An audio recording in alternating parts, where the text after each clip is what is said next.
19 মে, 21 মে আৰু 27 মে তিনিটা দিন তিনিটা ভিন্ন বাক্য বিজেপিৰ। বিটিচিক লৈ বাৰুকৈয়ে সন্দিহান নেকি বিজেপি? যোৱাবাৰ আমি 25টা সিটত খেলিছিলোঁ। এইবাৰো আমি আশে পাশে সিটতে আমি প্ৰতিদ্বন্দ্বিতা কৰিম। আটাইবোৰ সিটতে আমি প্ৰতিদ্বন্দ্বিতা নকৰোঁ। আমাৰ দলৰ এটা নীতি আছিলে, সিদ্ধান্ত আছিল, হাগ্ৰামা মহিলাই ডাঙৰীয়া আৰু প্ৰমোদ বড়ো ডাঙৰীয়া বৰ্তমান বিটিচি প্ৰধান, তেখেত য'ত নিৰ্বাচন খেলিব দুয়োজনে, সেই স্থানত আমি প্ৰাৰ্থী থিয় নকৰোঁ বা প্ৰাৰ্থী প্ৰক্ষেপ নকৰোঁ। সকলোতে খেলিম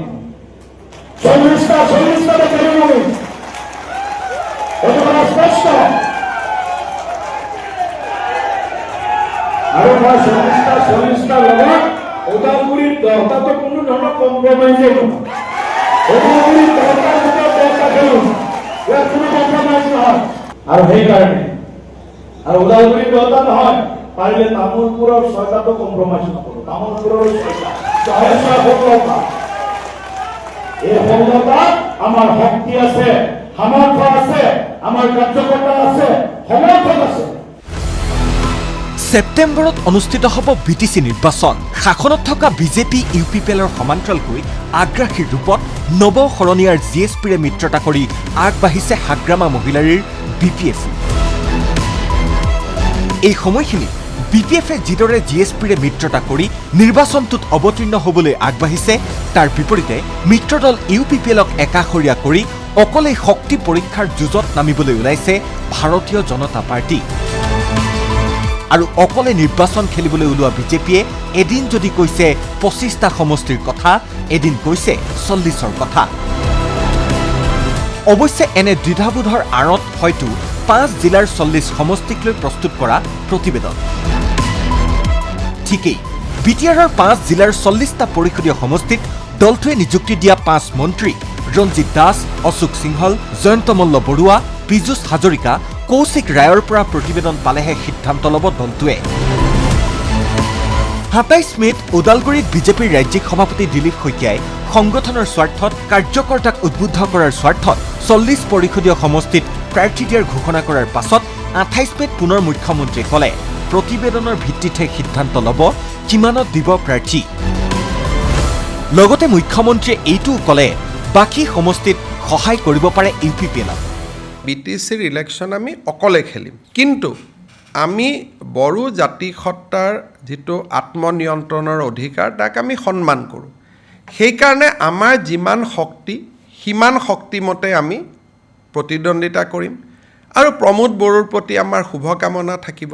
আৰু যিকেইটা ছিটত আমি কণ্টেষ্ট নকৰোঁ, সেইকেইটা ছিটত ডেফিনেটলি আমাৰ প্ৰমোদ বড়ো জিকি আহক, তাক আমি কামনা কৰিম, কিন্তু আমি নিৰ্বাচনত অকলে খেলিম, এইটোৱে কথা।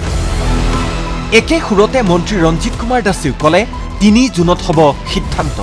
কথা কৈছে, গতিকে এইটো বিষয়লৈ নিশ্চিত ওপৰত আমি 3 তাৰিখে এইটো গম পাম। আমি 5 মন্ত্ৰীৰ ৰিপৰ্টৰ ওপৰত ভিত্তি কৰিহে কিমানটা সমষ্টিত আমি অংশগ্ৰহণ কৰিম, এইটো সিদ্ধান্তটো আমাৰ 3 তাৰিখে হ'বগৈ। ইফালে অঞ্জলি দৈমাৰীৰ অল্টাৰনেটিভ পাৰ্টি অৱ বড়োলেণ্ড আৰু অবড়ো সুৰক্ষা সমিতিৰ স্থিতি বিটিচি নিৰ্বাচনত কি হ'ব তাক লৈও চলিছে ব্যাপক চৰ্চা। এই সময়খিনিত BPFৰ সৈতে মিত্ৰতা কৰা GSPক লৈ ক্ষুণ্ণ হোৱা অবড়ো সুৰক্ষা সমিতিৰ 10-15খন আসনত প্ৰাৰ্থী দিয়াৰ ঘোষণা। GSP আমাৰ অবড়ো সুৰক্ষা সমিতিৰ অৰসত জন্ম হোৱা এটা দল, গতিকে আমি কিছুমান লক্ষ্য আৰু উদ্দেশ্য আগত ৰাখি এটা আদৰ্শগতভাৱে আমি এই দলটো গঠন কৰিছিলোঁ। কিন্তু আমি সময়ত দেখিবলৈ পালোঁ যে GSPয়ে আমাৰ অবড়ো সুৰক্ষা সমিতিৰ যিসমূহ নীতি আৰু আদৰ্শ, এইসমূহ আদৰ্শক দলিয়াই পেলাই তেওঁলোকে নিজাববীয়াকৈ কিছুমান কাম কাজ কৰিবলৈ আগবাঢ়িছে। বিশেষকৈ আমি আপোনালোকক ক'লোৱে যে GSPয়ে ইতিমধ্যে BPFৰ লগত এলায়েন্স কৰাৰ কাৰণে আগবাঢ়িছে। আমি আমাৰ যি সমাগত নিৰ্বাচন, এই নিৰ্বাচনত আমি অংশগ্ৰহণ কৰিম। আমি 10ৰ পৰা 15টা সমষ্টিৰ আমাৰ ভিতৰত 10ৰ পৰা 15ৰ ভিতৰত সমষ্টিত আমি প্ৰাৰ্থী প্ৰক্ষেপ কৰিম, আমি নিজাববীয়াকৈ অবড়ো সুৰক্ষা সমিতিৰ বেনাৰত। বৰমাৰ পৰা তপন ডেকা, কলাইগাঁৱৰ পৰা ফাইজুল হুছেইনৰ সহযোগত ভিডিঅ' জাৰ্নেলিষ্ট পংকজ বৰাৰ সৈতে ৰাজু বৰুৱাৰ ৰিপৰ্ট, ND24।